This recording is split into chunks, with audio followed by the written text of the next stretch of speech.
Well, good afternoon, everyone. Thank you for coming. I'm Kevin Jaffe. I'm the chair of the CS department, and I'd like to welcome you all to the first talk in our Distinguished Alumni Speaker Series. Does anybody here not know who's turning 50 this year? or what? I shouldn't answer more questions. What's turning 50? So you all know that this is part of a series of events that we're having to celebrate the department's 50th anniversary. And we have talks from alums throughout the year, on today on the 14th, on December 5th. And if I could use a computer, which I can't, so then in February, March, and then we end up in April at the end of next semester with a panel on startups.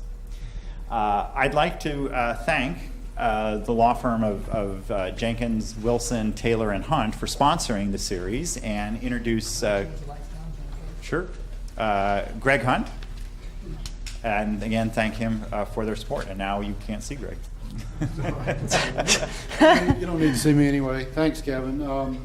We're happy to be involved with this series. Our firm has represented UNC since probably the late 80s. I moved here in 1999, and the first patent application I did was for UNC Computer Science. And it was great technology. It sailed through the patent office. So all of you faculty and students are lucky to be in this department because it has technology that has real-world applications and is being applied that way. So thank you. Thank you. So now I'd like to introduce Julia Grace to kick off our series. Julia is the holder of 2 degrees from UNC. One wasn't enough. She has a BS degree, and then she came back from her master's. And there are many, many amazing stories I could tell you about Julia, and unfortunately, she has many amazing stories she could tell you about us. So we sort of have this truce here. I'll just tell one. So after Julia graduated with her master's, she joined IBM Research in Almaden, California. And while she was there, unbeknownst to us here, she became the public face of IBM. So you may remember in 08, 09 or so, there were these series of commercials of "I'm an IBMer." And she was an IBMer. And I will never forget watching a Final Four basketball game in March. Was that 09 or 08? Oh my gosh, it was so long ago. I think it was, one of those 2 I think years. It was like I 08. am watching Yeah. a Final Four basketball game, having just totally engrossed in the game, and a commercial comes on, and I typically don't pay much attention to commercials, but I heard this voice coming out of the TV. And I look up at the TV, and there's Julia Grace talking to me from my TV.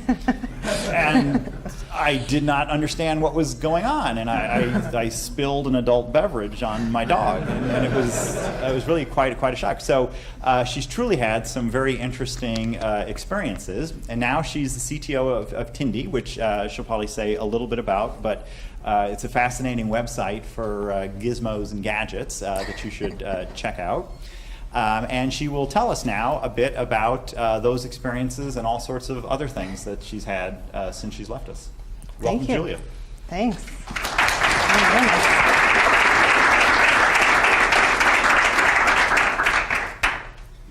And now we're going to scroll through the website. Okay, cool. Thanks. Thanks for coming here.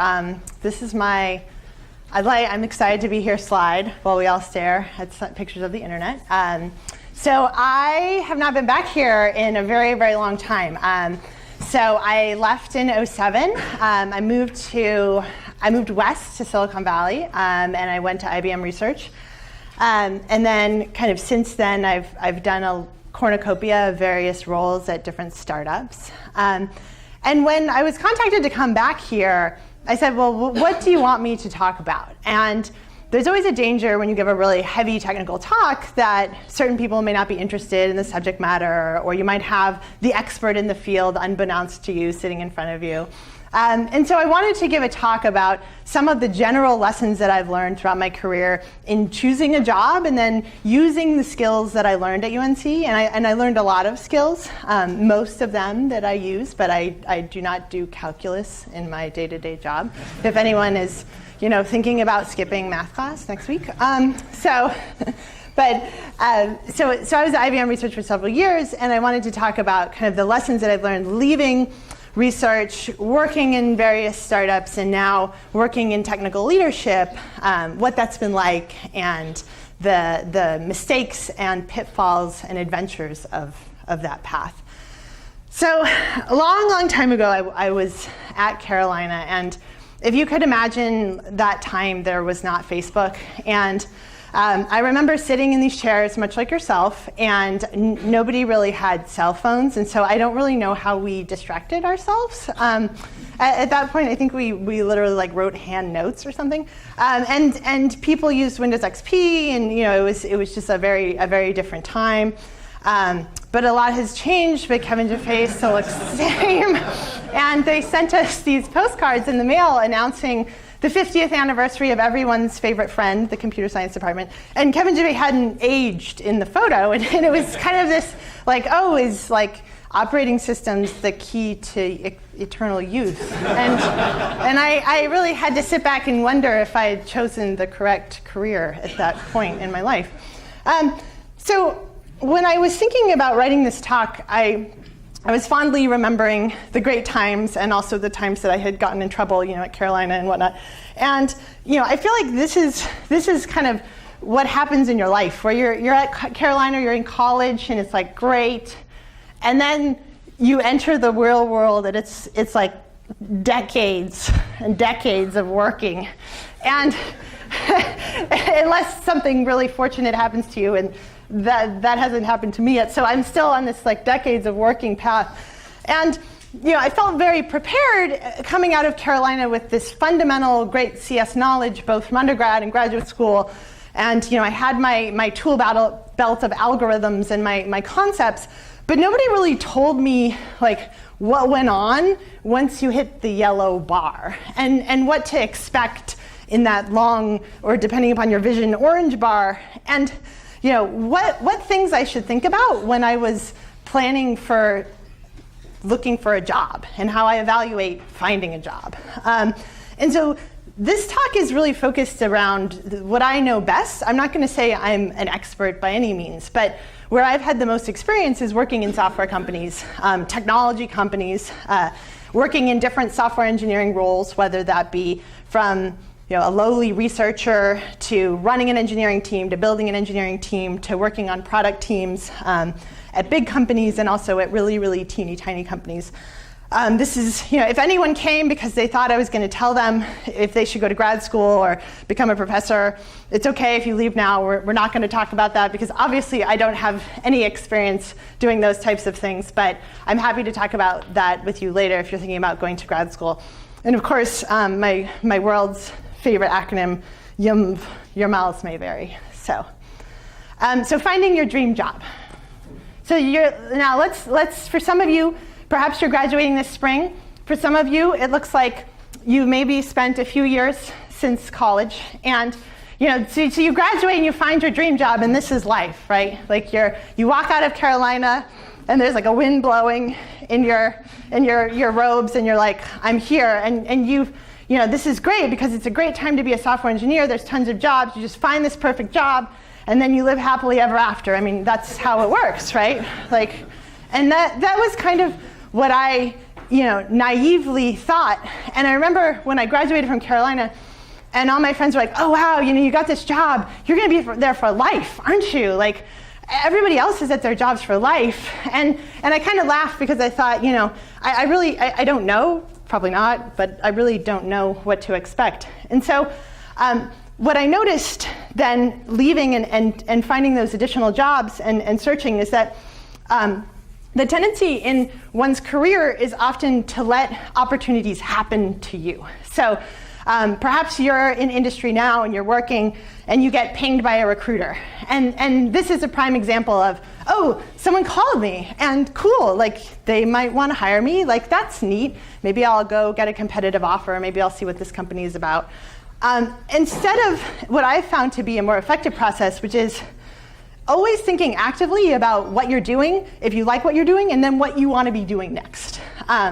Because I've seen a lot of people, especially early in their career, kind of get into these modes where they're like, well, what I'm doing is kind of cool. I might want to do something else, but I just kind of sit around and wait for recruiters to come to me. And we're going to talk a little bit more about how recruiters work and why that may not be the best approach to your job and life search. So this is what I call a very being proactive versus being reactive. So you're being very reactive if you're kind of sitting back and thinking that the world is going to shower you with the perfect opportunity. And we're in a very good economic climate now for software engineers. This isn't 1999 when, if any of you were alive then, it was a very hard time.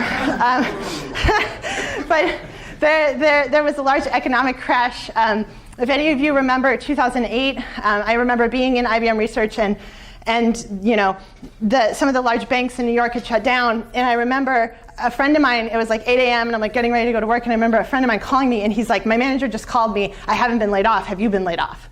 And I was like, I didn't even know what to think or do at that point. And I was like, I don't know. So I call my manager and I'm like, have I been laid off? And he's like, I haven't followed the protocol yet. The protocol is to call people in this order. I am going to call you later. And I remember thinking like, oh my God, like my world is crumbling.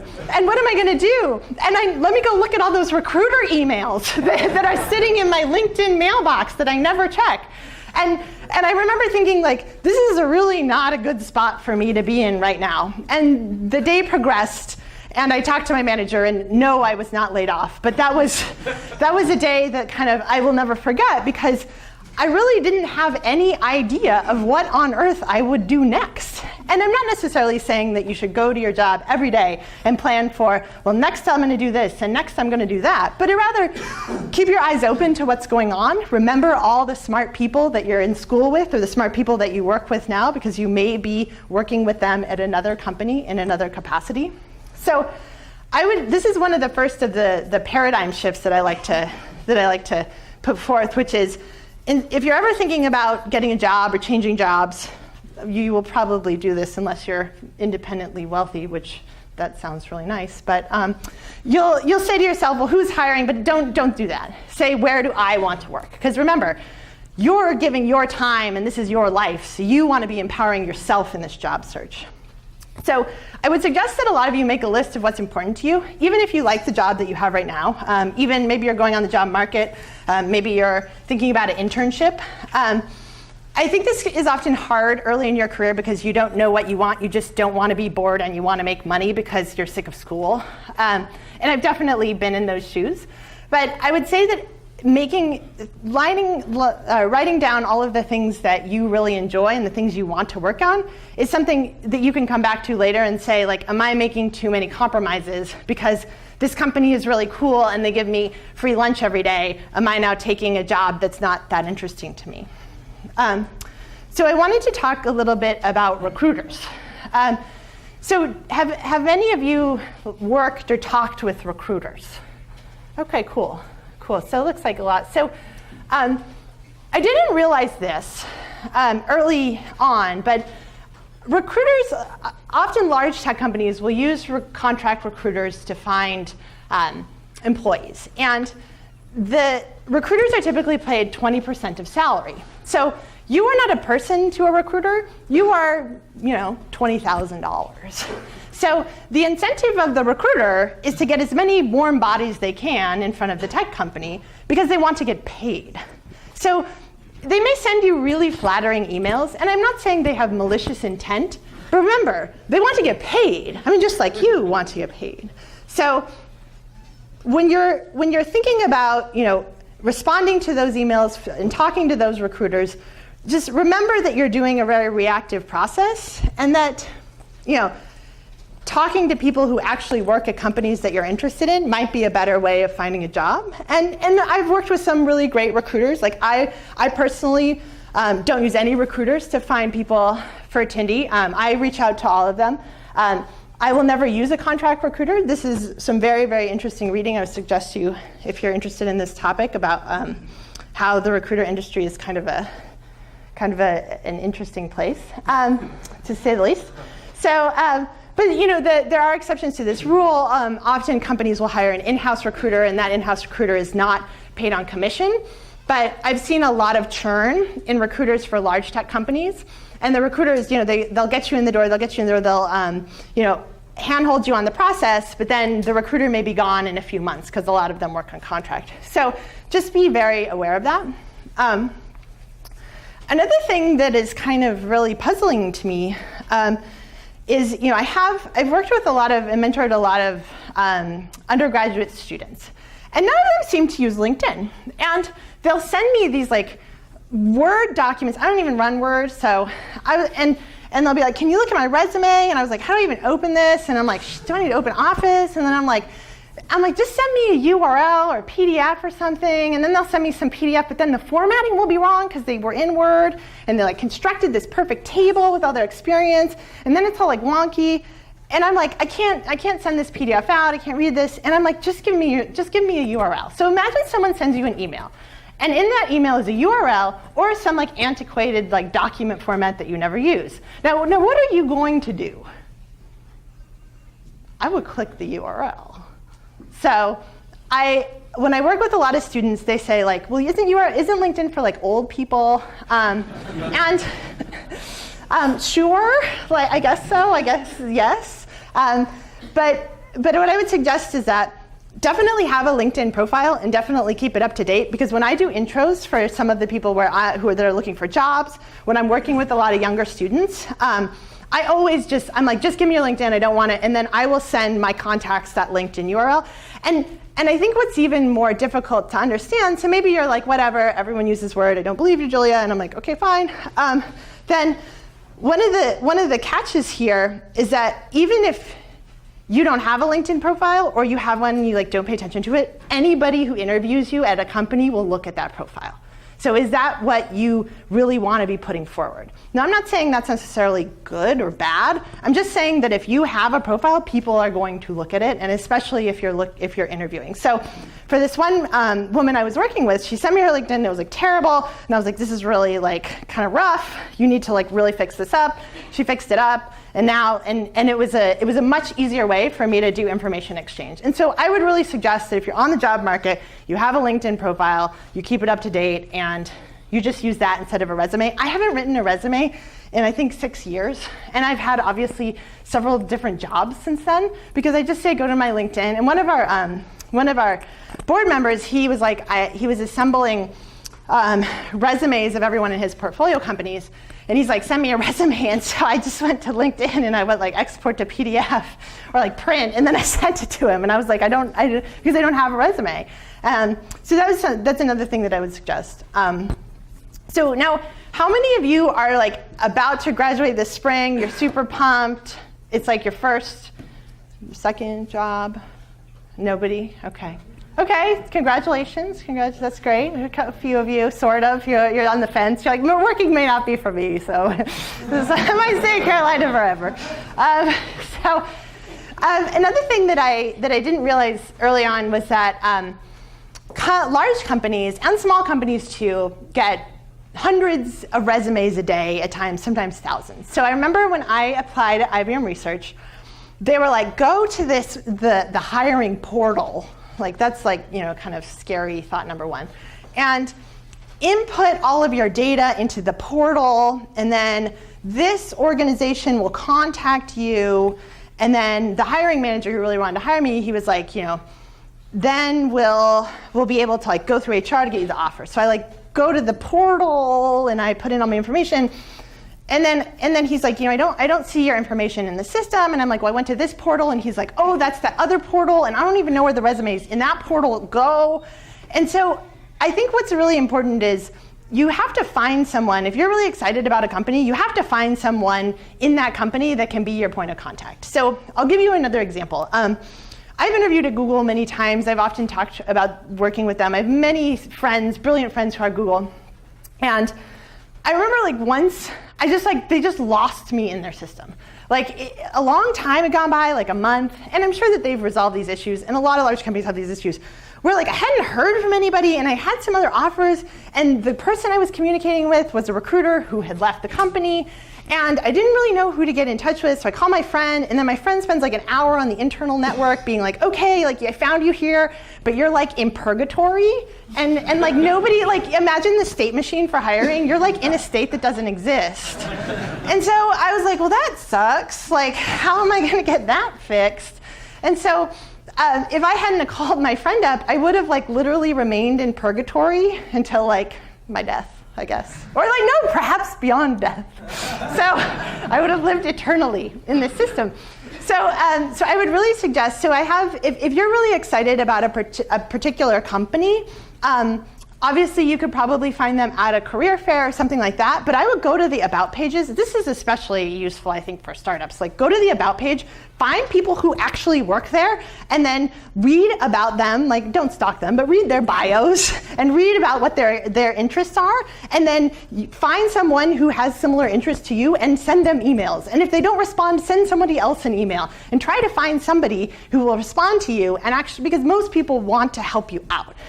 They're not like, oh, like we don't want any more people working here. It's more like we have so much work to do. We are trying to hire people desperately. And that's definitely the situation in Silicon Valley now, where everybody's trying to hire because there's awesome stuff and infinite stuff to be built. So I get a lot of very interesting emails from people who have applied to my job postings.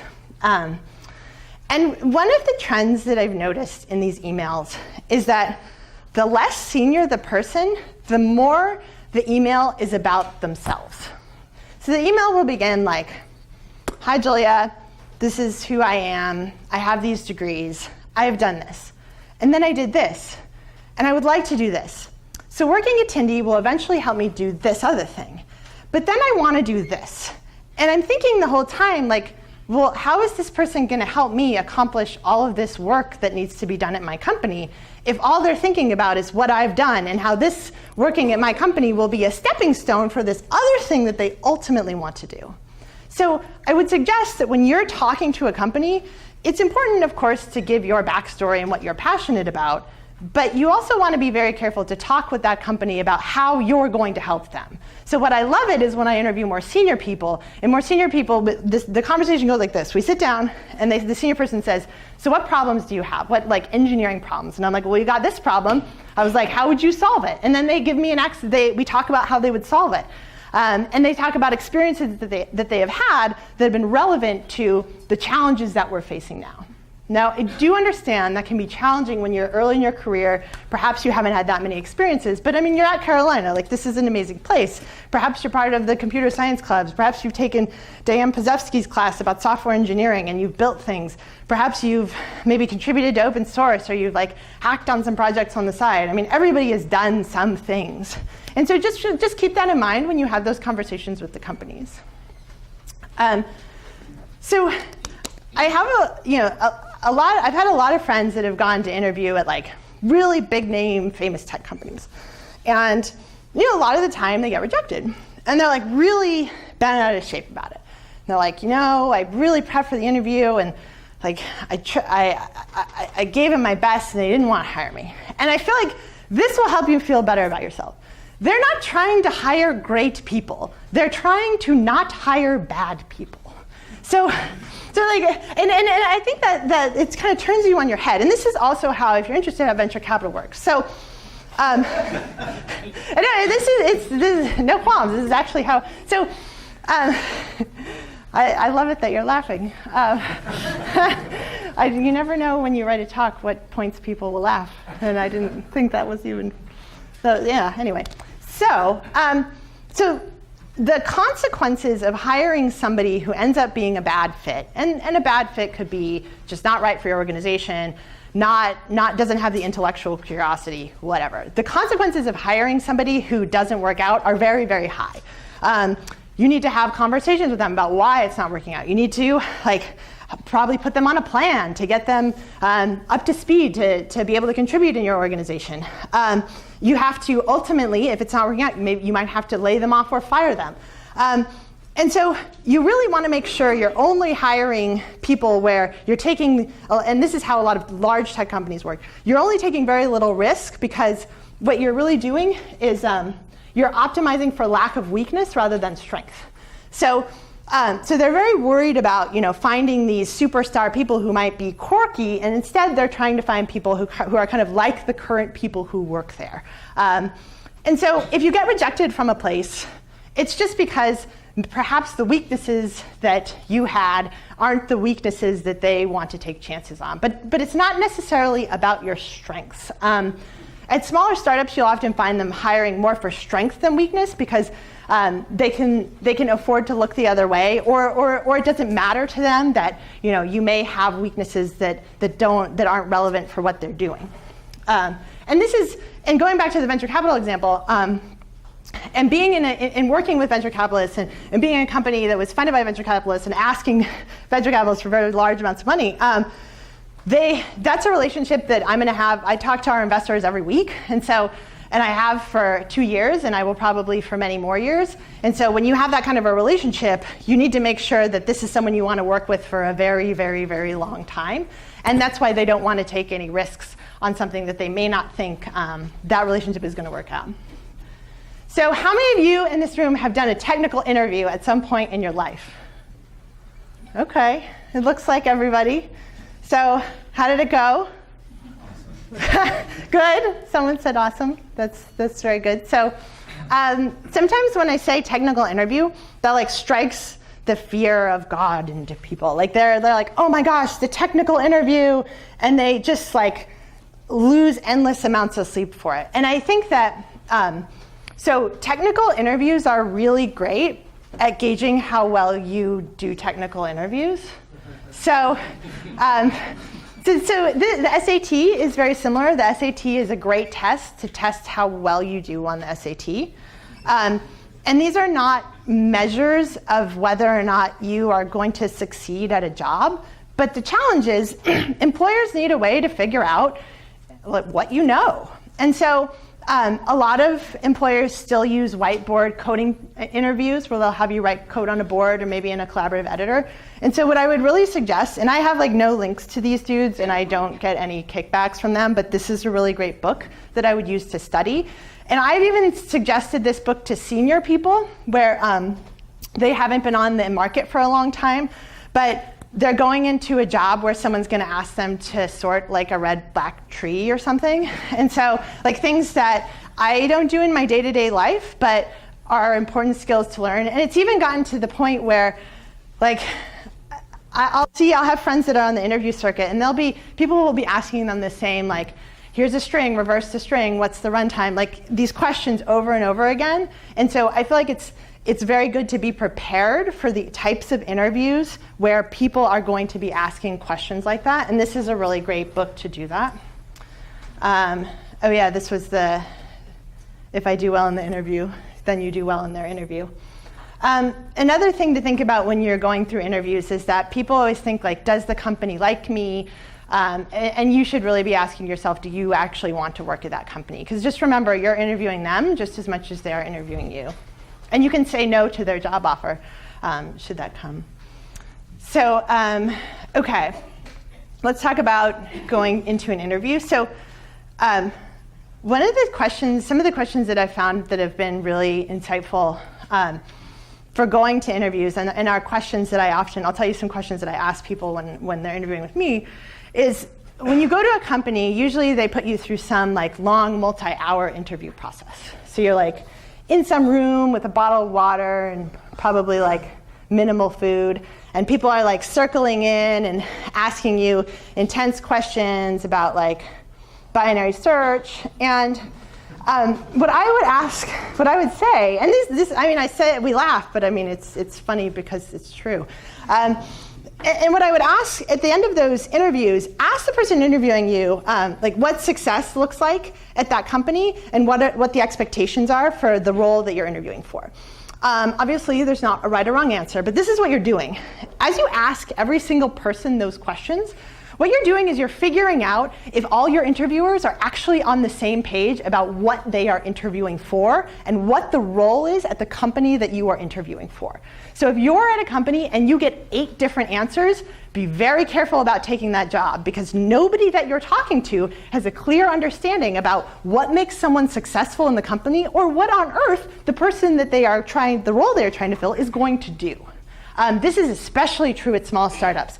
I'll see small startups where where the CEO to like all these people in the engineering organization are like, well, we really need you to do this. Oh, we really need you to be the architect. And it's just kind of a mess. And so it's kind of hard to tell from the outside if a company is kind of a mess. And so this is one way to really gauge that.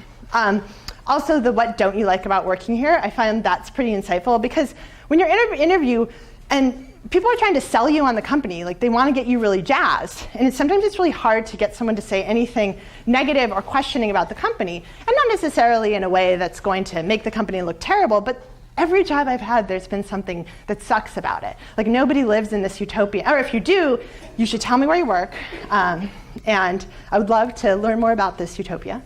And so that's something that I would suggest. And I'll give you a question that I ask people who are interviewing with me, and this is kind of the reverse of the question here, which is, if you had 3 job offers in front of you, and they're all at companies that you're very excited about, and the pay is identical, how would you choose which offer to take? And people, what often happens is total silence because they have no idea.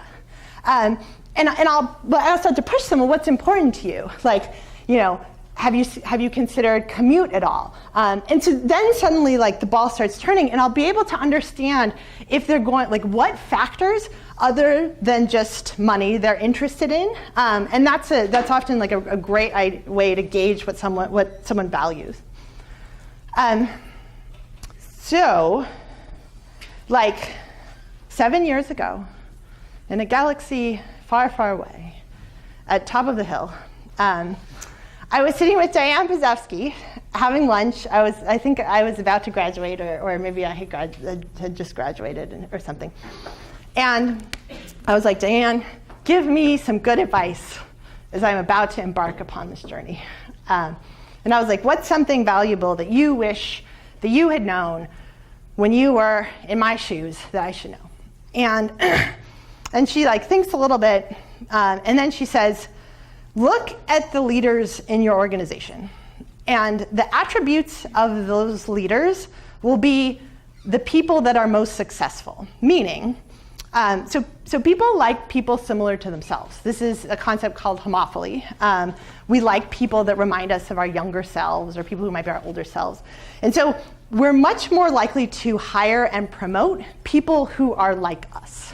And it takes someone very self-aware to combat that concept. And so if you look at the leadership in the organization you're about to enter, maybe a CEO if it's a startup, or VP of engineering, or just your manager, the attributes that person displays, whether perhaps it's very extroverted, very aggressive, those will be the attributes that are often promoted more often within the organization. And now this isn't always the case, but if you want to be successful in an organization and you look at the leadership and the leadership is totally different than you, it's going to be a very tough path to get that promotion. Salary negotiation. I'm sorry if we're going a little too fast. I get so excited and then I forget to drink water. So how many of you have been in an intense salary negotiation? Okay, a couple of you. What happened to the rest of you? Did you just say yes? Is there like some nodding? Everyone's like, when do we get to eat the donuts?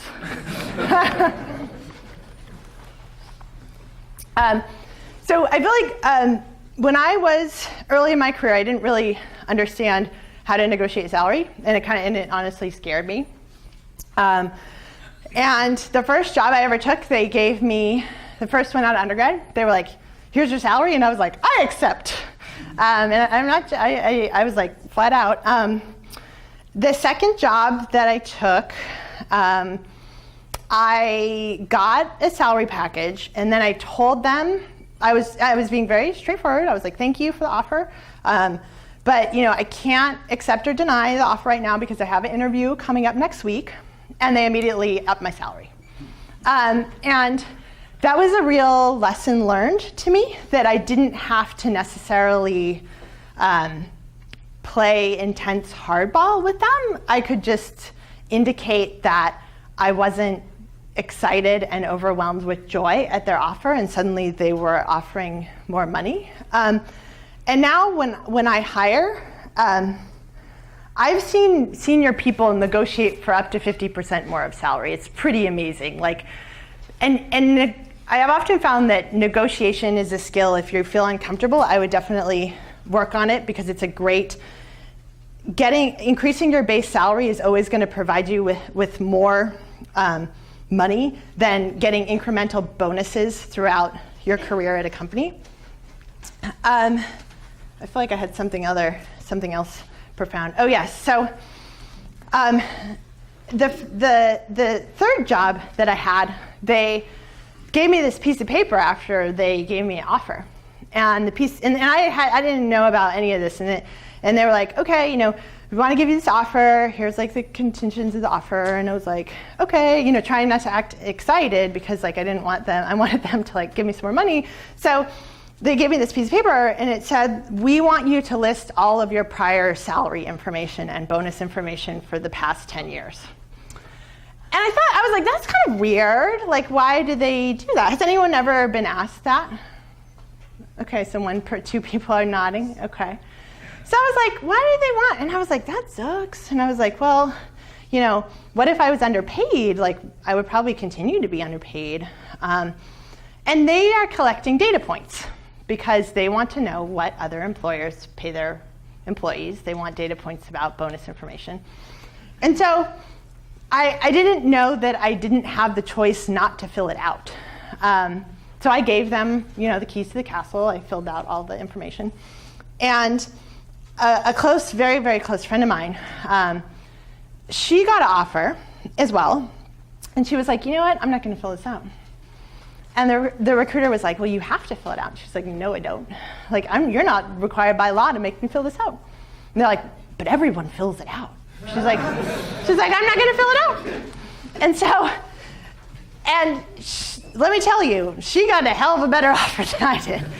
And so, be very careful about disclosing previous salary information, because the only person that it's going to benefit is your employer. It's not going to benefit you. Now, me being as an employer now on the other side of the table, I have to be very aware, because if I know I'm not going to give advice I'm not going to take, so I have to be very aware of what market salaries are.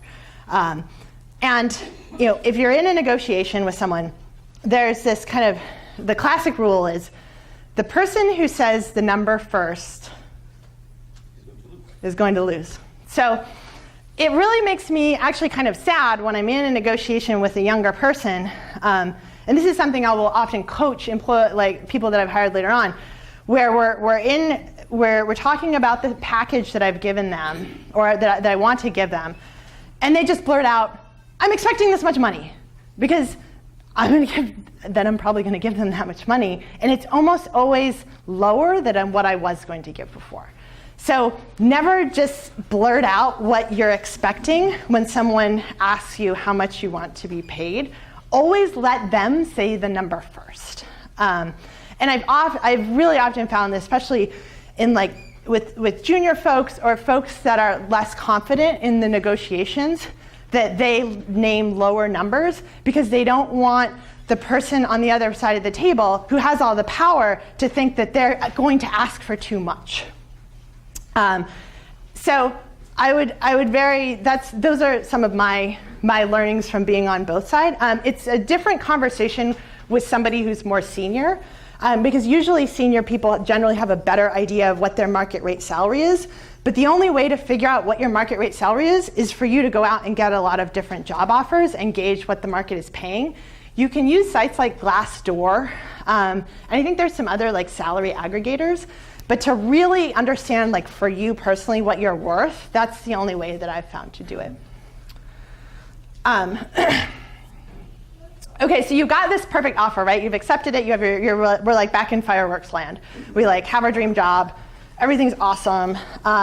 You've joined this company, you're like super psyched. They've given you like hoodies and sweatshirts and they've outfitted you. And you're ready to like wear the uniform and you like go to work on the first day and you're like, my life is so awesome, like the Lego movie. If anyone has seen that. Everything is awesome, that's what they say. So you're like super pumped. And this is how I definitely felt on my first day at Almaden, so at IBM Research. So I show up and I had been hired into a specific team with a specific manager, and the manager was like totally fantastic.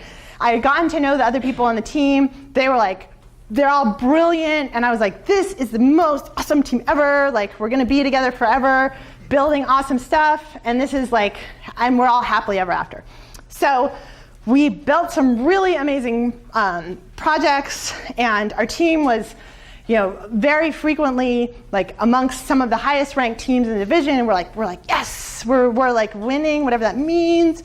And then I learned this very important lesson that so my manager was truly fantastic. And the problem when you have really, really fantastic people is that other people know that they're fantastic too. And so 6 months into the job, he like calls me in his office and I was like, hey Kevin, what's up?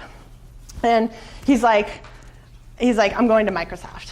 And I was like, oh my God, like how, but everything was awesome. Like we were all in the Lego movie and everyone was dancing and like, how could this be happening? And so he was a very like well-known and respected manager in the Valley, and he had a lot of competing offers, and he decided to go someplace else because he was like really, really excellent. And that was kind of this lesson that I learned, that when you're really great at your job in this market and in this day and age, you don't just stay in the job forever. Other people start to notice, which is good.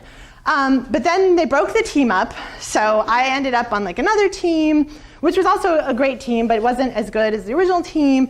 Everyone was scattered around, and I was like super bummed out because I thought that I had found utopia, and what I had just realized was this like hard reality of working in a competitive environment in a competitive company. And there are people who are excellent and who do stay at their jobs for long periods of time. But I would just say that just when you're working with someone to be really, really great, just remember your time with them may be short, so maximize that time with them, and remember that it's a small world. And so I still talk to, so Kevin hired me 7 years, almost 8 years ago. And he ran Bing for a while, and he's now doing something else very, very impressive. And I still talk to him, and our paths may reconverge. So Monday, I may work for him again. And so I would say keep in touch with those people, but just remember that sometimes, the good times don't necessarily last, but that's not a bad thing. So I hope that phase of the talk was useful, of my hiring and life lessons on the mean streets of Palo Alto.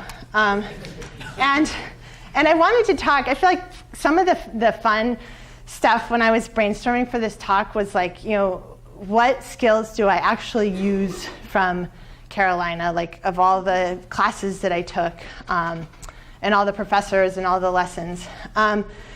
And so I think it's important to understand that my job right now isn't to be the best engineer on the team. My job is to make sure that we have good technical direction, that we're making good technical decisions that are in line with the business. And I only hire people who are smarter than me, so obviously I am not the best engineer on the team. I just like hiring really, really, really smart people.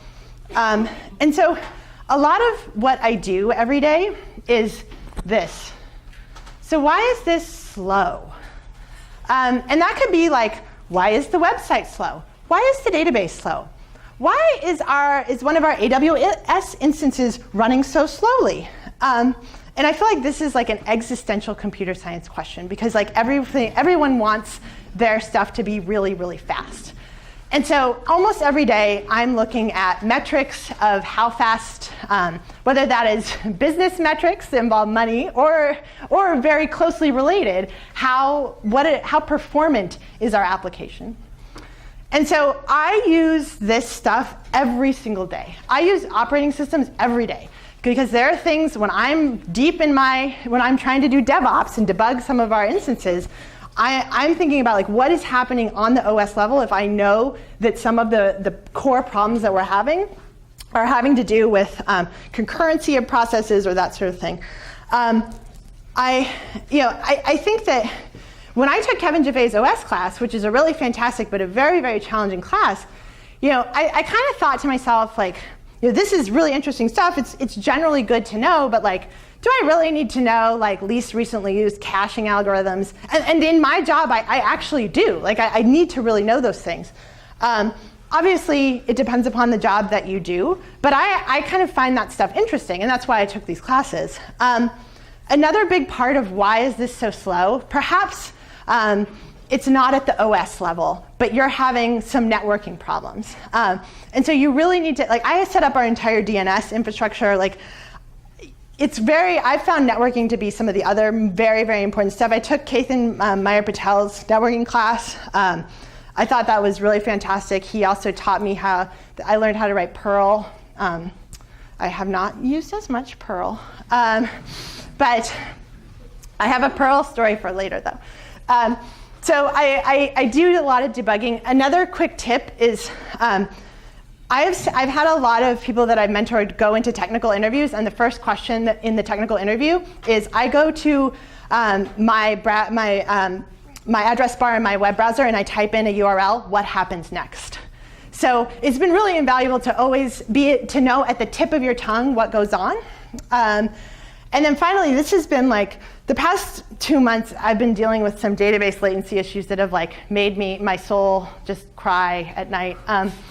And this was so hairy. And so I actually never really took a database class at Carolina, and I've now regretted it because I think about how performant our database queries are all the time. And a lot of gauging performance in those queries is dependent on what backend system you're using, how you're doing replication of your database, a lot of those types of things. If you're using an ORM, which is an object relational mapping, which is easier way to abstract away the SQL that you're writing.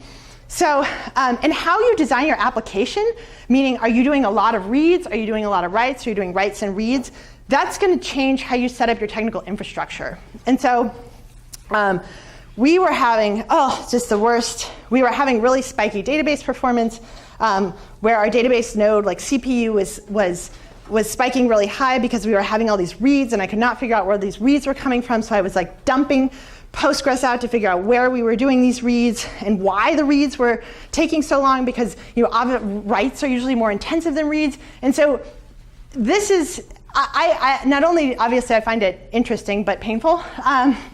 But I do, even a million years later from undergrad, I do still use these things. Now the next thing, okay, why is this broken? So this is my other existential problem. So usually something will break, like pretty often. Not that often, but often enough. And it's not, we have tests, we have a lot of tests. I feel like that was something I never really paid that much attention to in Carolina, and nobody really required me to do was write tests. And I feel like the value of having tests has paid back tenfold. I remember, so we use a continuous integration service called Travis. Is anyone, that's great. Travis is fantastic. And so every time we use GitHub for our source control, and every time you create a pull request, so anytime you want to push code into master, and master is what's deployed on our external servers, anytime you want to push code in, you do a pull request. And a pull request basically says to the engineering team, I want this code reviewed. So people will go in, they'll leave comments in the code, sometimes people will pull the code. And we had a situation just 2 days ago where like the pull request looked great.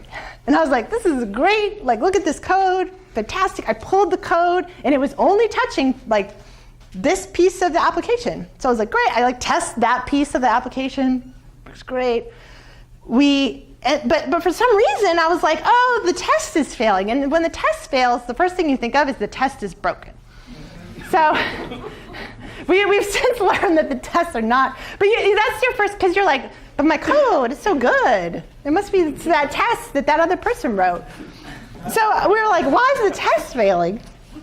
This happens again, but and I was like, this actually looks kind of like, this looks like a serious test, and that we broke.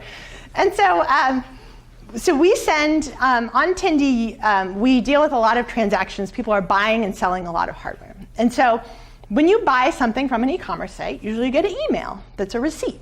And since we're a marketplace, we have sellers in many, many different countries, 80 countries, and they get an email saying, great news, someone has bought your product, you need to ship it. So this pull request had broken the entire email system. And the test, thank goodness, tests caught the breakage. But I think the challenge is that, and I feel like we can all relate to this as engineers, is you change something and that breaks, but you're like, but I didn't touch that. That can't be related to that code that I wrote. There's no way. And what had happened was someone had fixed a spelling error in the pull request for one of the customer emails, but had introduced a bug. They had accidentally put in a malformed kind of template tag in this email, and that had just caused the whole email, all of our email tests to choke. And so they really had broken it because they thought they were fixing the spelling error, and they were so concentrated on this beautiful feature that they had just built. And so long story long, tests are something that we found really invaluable, but sometimes things break that we don't necessarily have tests for. And let me give you an example. Your code base is relying on a specific version of a library, an open source library. And the library releases a new version. But you haven't told your code base you haven't pinned the version, meaning you haven't said, we are using version 9. So I spin up a new server, version 10 gets installed. Version 10 is incompatible with all of our existing code base. And so now everything on this server is broken. But you don't know that because it's not like, oh, hey guys, version 10 was installed. It was more like, oh, the XML parser is broken on this other thing. And you're like, but how? I didn't even touch the XML parser. We don't even parse XML. Who does that in 2014? So that was a joke. And so we've run into these, and so let's see, so one of the things that's been really helpful, and I feel like that I did at Carolina, was a lot of my code was broken all the time. I mean, right? You have code, you're writing it for a class, and it's really hairy because you have this really intense assignment to I think I took advanced programming from Ensemble Lastra, and I had to write a dictionary, and that dictionary was the world's worst written dictionary I think that has ever been written. And I had all these versions of my dictionary that I didn't have in source control. So one thing I would really suggest is when you're writing your programming assignments for your classes, to just create a GitHub account and start checking in files so you'll at least know what versions work as you incrementally break all of the code that you're doing. And so being able to do really effective debugging is a really, really great skill, but I think it's a skill that also comes from seeing a lot of stuff break over time. So you kind of amass this knowledge of oh, that's broken. Well, it might be because of this, not because you've necessarily seen that exact error before, but you understand generally why things break in that fashion. And so this was, so one of the things that really helped me, I feel like when I was in undergrad, but things started to change in grad school, I would write programs that were serially executed. This would happen, then this, then this, then this, then this. There was one stream of execution. Now, a lot of what happens in a lot of real world programming is you're going to have a lot of processes that are being executed in a non-deterministic fashion, meaning you don't know which process is going to execute first. And it's hard to wrap your head around that because how do you debug a system when you don't know what is running at what time? And so being able to when I took operating systems, that gave me a very good fun, Jaffe at the time, I don't know if he still does this, but talks about what happens when you have a lot of different processes running and you don't know the exact way in which they're going to execute. I still wish I would have taken databases because we still run into, as big data, that's like really hot right now. Like we have tons of data. Dealing with syncing that data across systems in a time-efficient manner is really hard. And then, okay, this is my favorite one. So when I was in undergrad, very few people had laptops. A lot of people had desktop computers.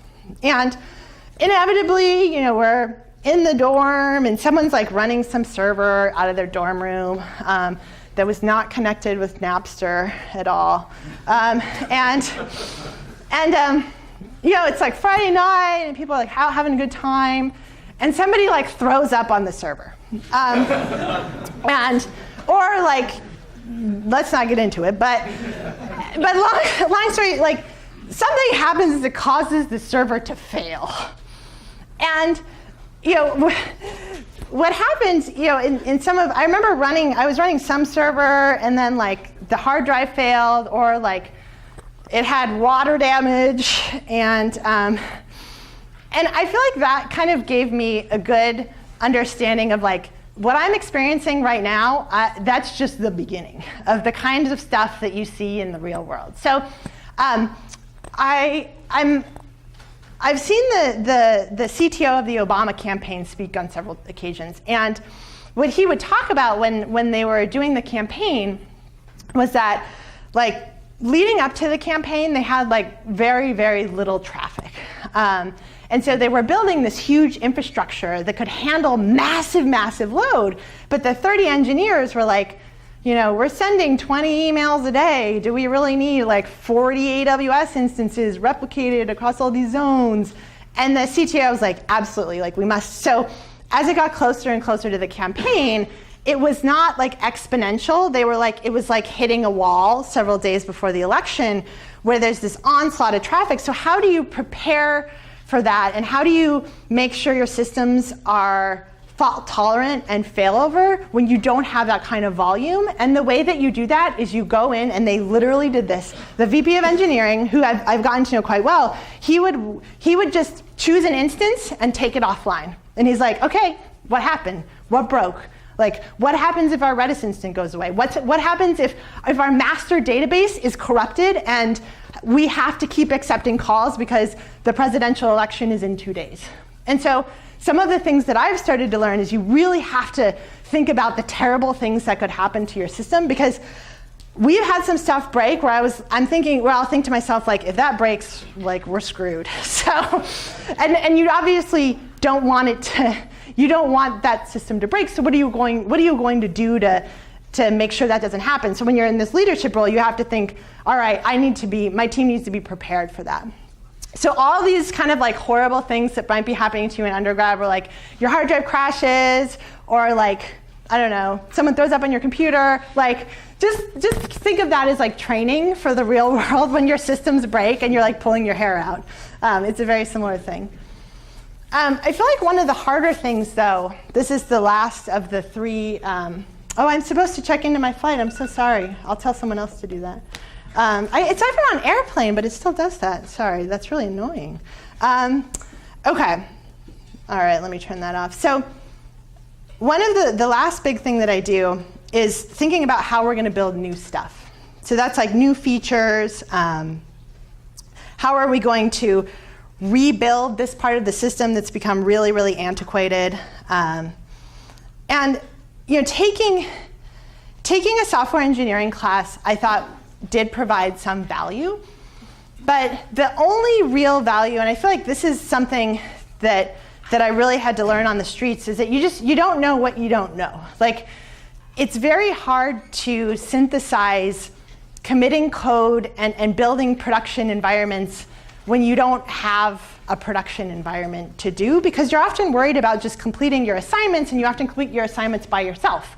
And I know occasionally you have group work, but most of the time I feel like when I was in undergrad and graduate school, like, it was on me. Like, I was doing the work. I was writing the code for my assignment. I was turning in my assignment.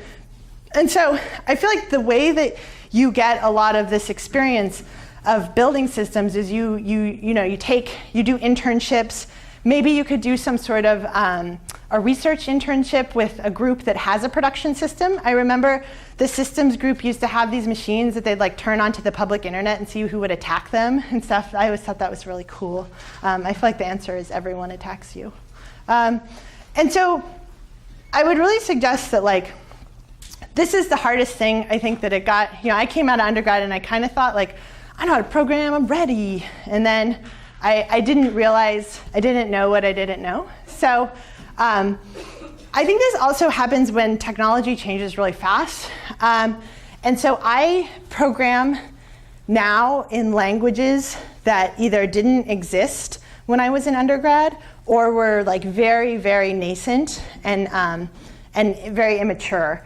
And so, but I still love programming, and I feel like a lot of the concepts still apply. And so when I was writing these Perl scripts a long time ago, I could still take the lessons from writing those Perl scripts, and now I write Python scripts instead. Or sometimes I do some stuff in Ruby, and that was just not what I did in undergrad. I remember the first programming class I took here was in Java, and a lot of the advanced stuff was in Java. So I did almost all my work here in Java, and I haven't written Java in a long time. I'm not saying it is used still. I'm not saying it's a bad language. It's just like an artifact of how my career has gone. And I think that like the other lesson that I had to unlearn, I think from undergrad, was, everything is on you because you're getting grades. Like you're getting the grade. You need to figure it out. Like you need to build the programs. Maybe you have a study group or something. But that's not how like real world software development works. I don't hire rock stars. I hire people who are really smart and can work on a team really well. And when I present them, when we have some sort of really hard technical challenge, and like let me tell you, like we have really hard technical challenges all the time. The first thing that we do is we try to find someone who solved a similar technical challenge, and we ask them how they did it. And that takes a lot of like you can't have a huge ego when you do those things, because you're basically exposing like, I don't know what the hell I'm doing, like please help me out. And so I often look for those types of folks, but I think when I was coming out of undergrad, and I think to some degree in graduate school, it was so like, you just gotta sit. I actually sat in that chair. You gotta sit in that chair, and you need to figure it out. And I think that there is value to, crunching on a hard problem for a long time. But often especially at a startup, you're moving really, really, really fast. And, we don't have time for too many thought exercises. We need to like execute, and we need to be smart about how we spend our time. And so I think the other thing is that like, I turned off the airplane mode, and then, I apologize, technology. It's burning me. So I feel like I read a quote once that when the first line of code is written, that's when the emotions begin.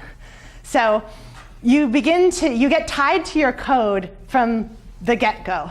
And suddenly, it's your code. You wrote it. It's probably pretty nice. And there's this tendency, and I still suffer from this tendency, and it's something that I'm in active rehab for, is that if you're not writing code, you're not doing work. And you just want to write more code, because when you write code, you're getting stuff done, and then people ask you, well, how many lines of code did you write today? Like that's any metric of anything. And you're like, oh, I wrote like 1 million lines of code. And they're like, oh, high five. So but I've made very large mistakes by just jumping in and not realizing the devil was in the details, and not realizing that some of the hardest problems that I needed to solve that I hadn't even really thought through yet. So with my team, whenever we're thinking about building something, we draw it out, we build an architecture diagram, we think about why it would be hard, but also like, what about this is easy? We think about why it could fail. We really try to think things through and resist that urge, but the urge is always there. Like the urge is like, no, I got this, it's in my head, I can see it, and then you start writing code and you're like, what have I done? I'm going to jump off the cliff. So does anyone know who this guy is? Don't know. Don Knuth. So that's me.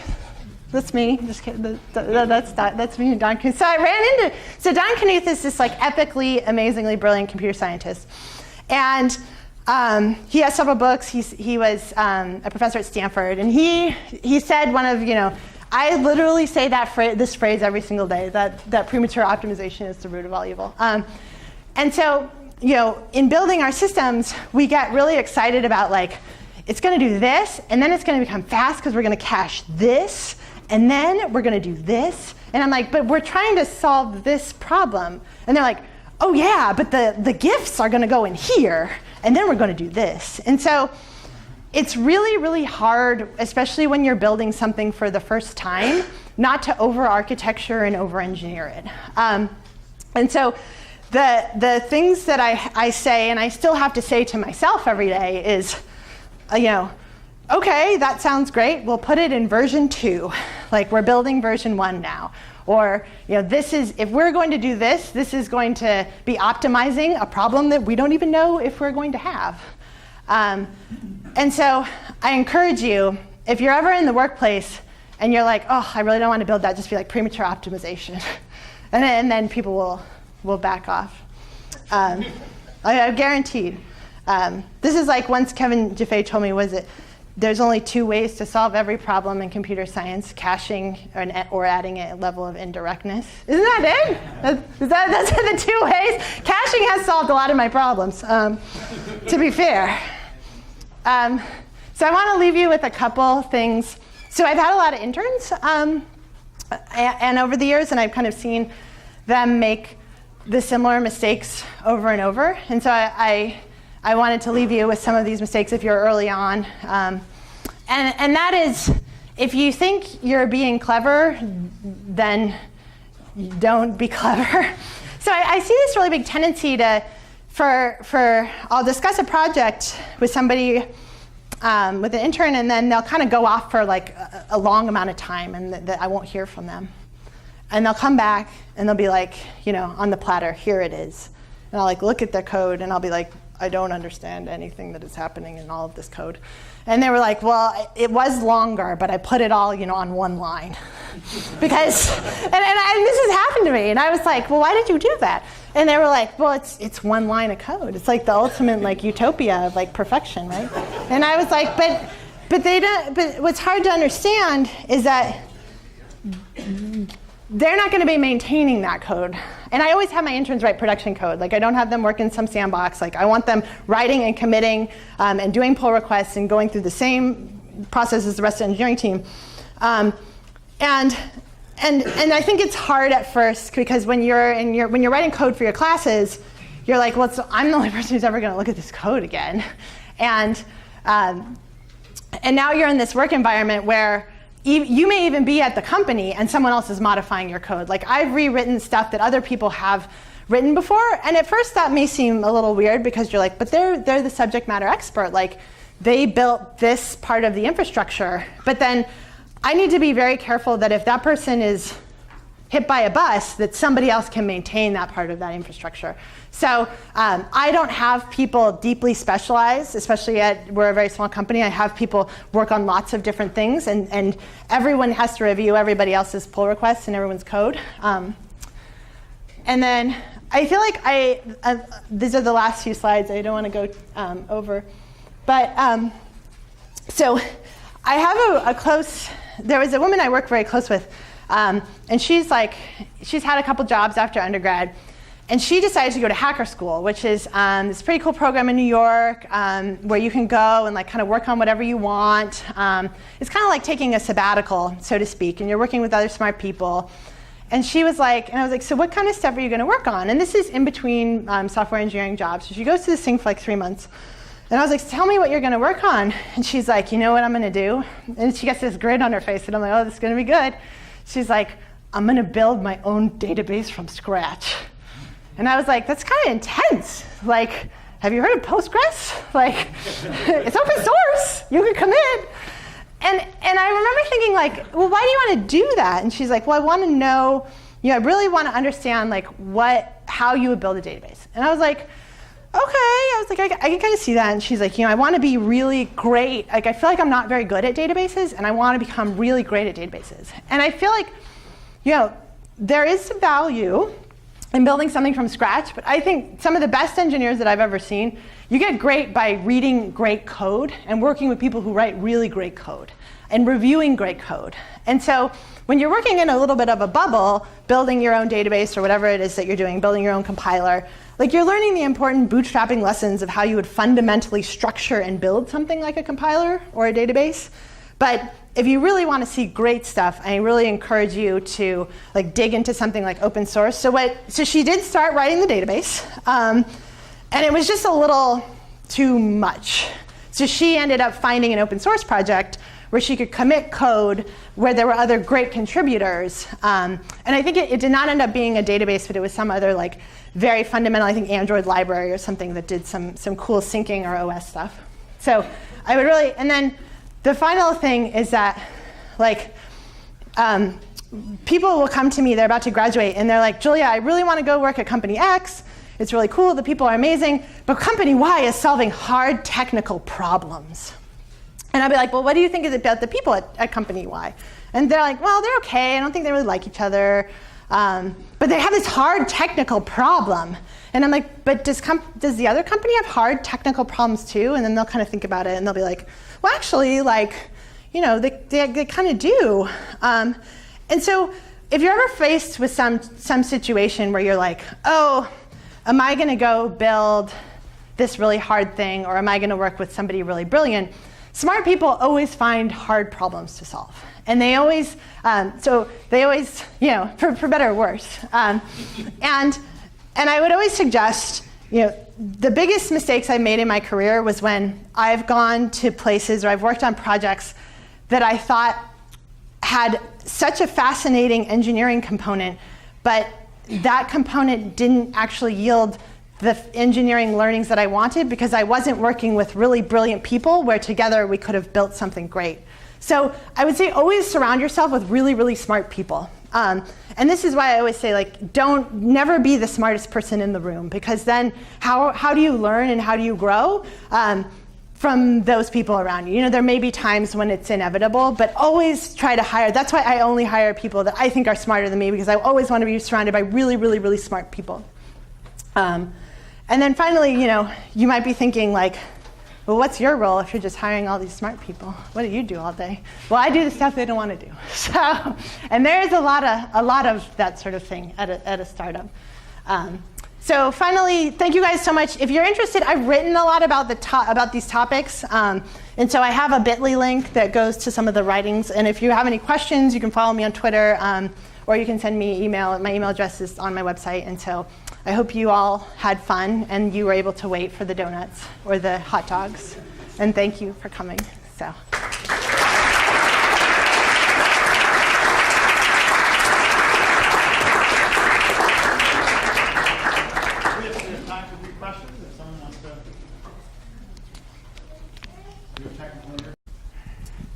Thank you. So now I'd like to introduce Julia Grace to kick off our series. Julia is the holder of 2 degrees from UNC. One wasn't enough. She has a BS degree, and then she came back from her master's. And there are many, many amazing stories I could tell you about Julia, and unfortunately, she has many amazing stories she could tell you about us. So we sort of have this truce here. I'll just tell one. So after Julia graduated with her master's, she joined IBM Research in Almaden, California. And while she was there, unbeknownst to us here, she became the public face of IBM. So you may remember in 08, 09 or so, there were these series of commercials of "I'm an IBMer." And she was an IBMer. And I will never forget watching a Final Four basketball game in March.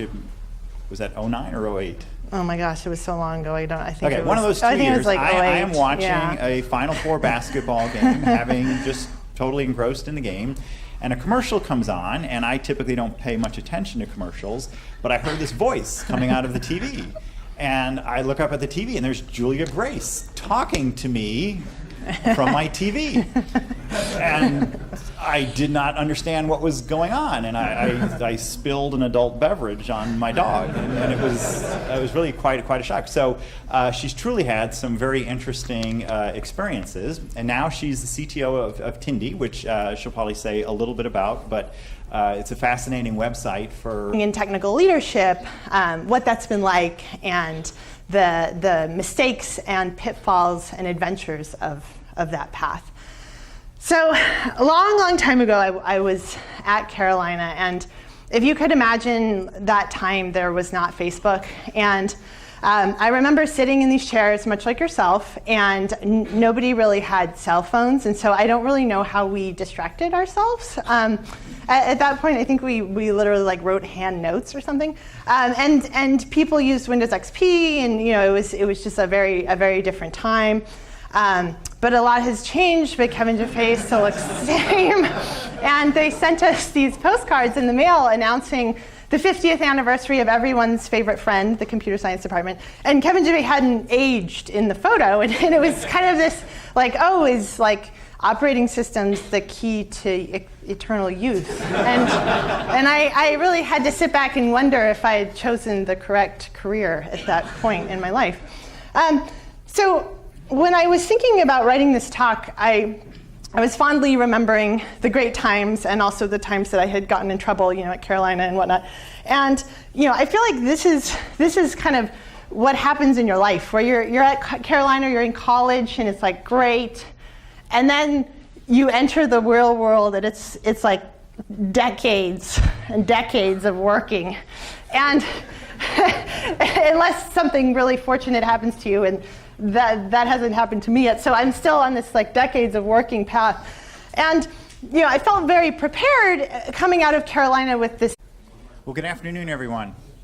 Thank you for coming. I'm Kevin Jaffe. I'm the chair of the CS department, and I'd like to welcome you all to the first talk in our Distinguished Alumni Speaker Series.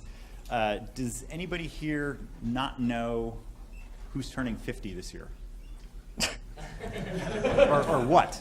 I shouldn't answer more questions. What's turning 50?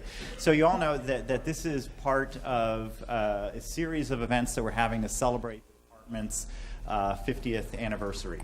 And we have talks from alums throughout the year, today on the 14th, on December 5th. And if I could use a computer, which I can't, so then in February, March, and then we end up in April at the end of next semester with a panel on startups. I'd like to thank the law firm of Jenkins, Wilson, Taylor, and Hunt for sponsoring the series and introduce Greg Hunt. And again, thank him for their support. And now you can't see Greg. You don't need to see me anyway. Thanks, Kevin. We're happy to be involved with this series. Our firm has represented UNC since probably the late 80s.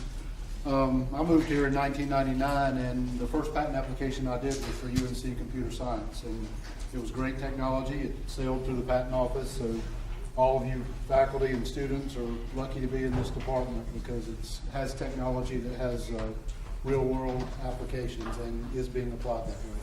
So thank you. Fundamental great CS knowledge, both from undergrad and graduate school. And I had my tool belt of algorithms and my concepts, but nobody really told me like what went on once you hit the yellow bar and what to expect in that long, or depending upon your vision, orange bar. And what things I should think about when I was planning for looking for a job and how I evaluate finding a job. And so this talk is really focused around what I know best. I'm not going to say I'm an expert by any means, but where I've had the most experience is working in software companies, technology companies, working in different software engineering roles, whether that be from a lowly researcher to running an engineering team, to building an engineering team, to working on product teams at big companies and also at really, really teeny tiny companies. this is, if anyone came because they thought I was going to tell them if they should go to grad school or become a professor, it's okay if you leave now. We're not going to talk about that because obviously I don't have any experience doing those types of things, but I'm happy to talk about that with you later if you're thinking about going to grad school. And of course, my world's favorite acronym, YUMV, your miles may vary. So finding your dream job. So now let's for some of you, perhaps you're graduating this spring. For some of you, it looks like you maybe spent a few years since college, and so you graduate and you find your dream job, and this is life, right? Like you walk out of Carolina, and there's like a wind blowing in your robes, and you're like, I'm here. And gizmos and gadgets that you should check out. And she will tell us now a bit about those experiences and all sorts of other things that she's had since she's left us. Welcome, Julia. Thanks. Oh my goodness.